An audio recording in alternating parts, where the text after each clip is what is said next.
was actually pretty funny thinking back about how really unprepared we were for how 50 degrees below would feel.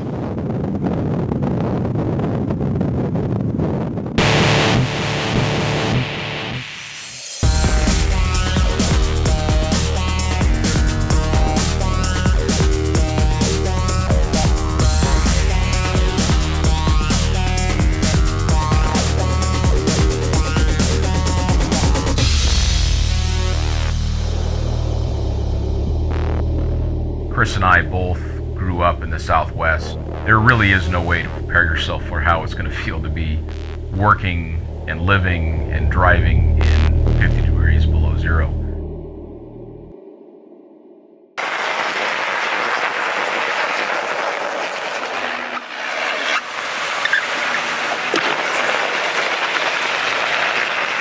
I've always been drawn to these edges of the earth because they take a great deal of effort to get there. And they also expose you to environments and temperatures that are not found in most populated places.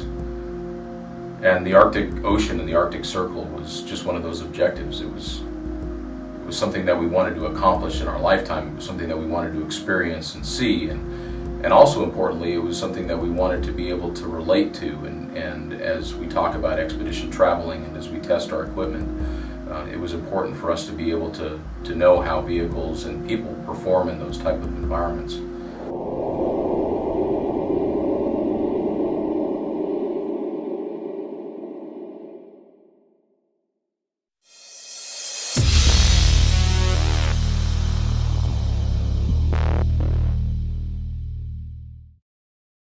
Well, Chris and I had a good meeting today.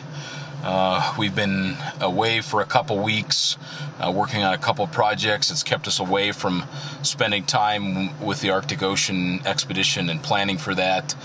So it was good for us to spend a couple hours reviewing where we're at and just how far behind we are and the things that we need to catch up on. So we spent a couple hours a day prioritizing what we've got to get done, what we've got to do to the truck, the things that we've got to get prepared for us personally, equipment, jackets, things to keep us warm in this extreme temperature.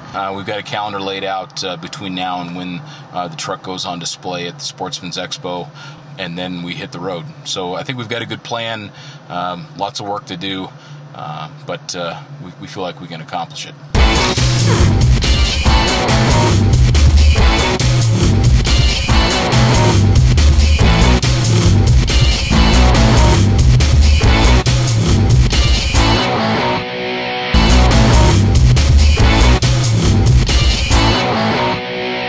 Desperate attempts to perform the beer opener mod.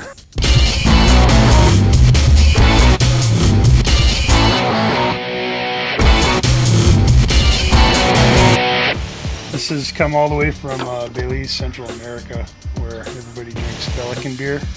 But we don't have any Belican, so we have to use the old Mexican standby.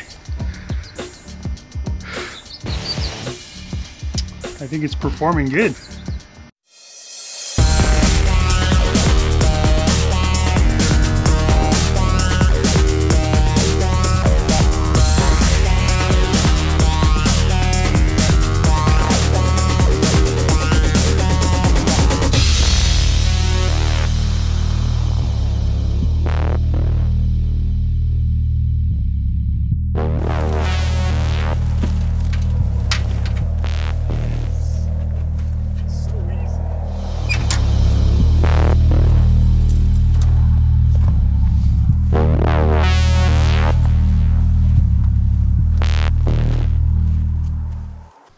After our first night's camp, we continued north to Salt Lake City, where we met up with Paul May, our good friend from Equipped Expedition Outfitters, importer of the Easy On tents we'd be using for our trip.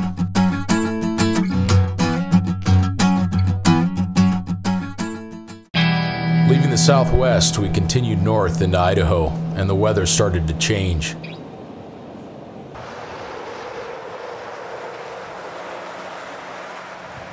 We're already making changes in our gear, the equipment that we have available, the jackets that we're wearing, the sleeping bags that we're using. Traveling further north up into Wyoming, we make it into Jackson so that we could drain our water tanks before they froze and then make camp along the Snake River.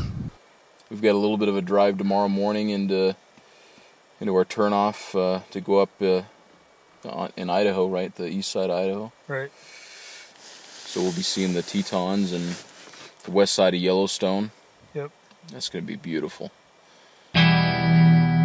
From our camp along the Snake River, we rose early and continued north.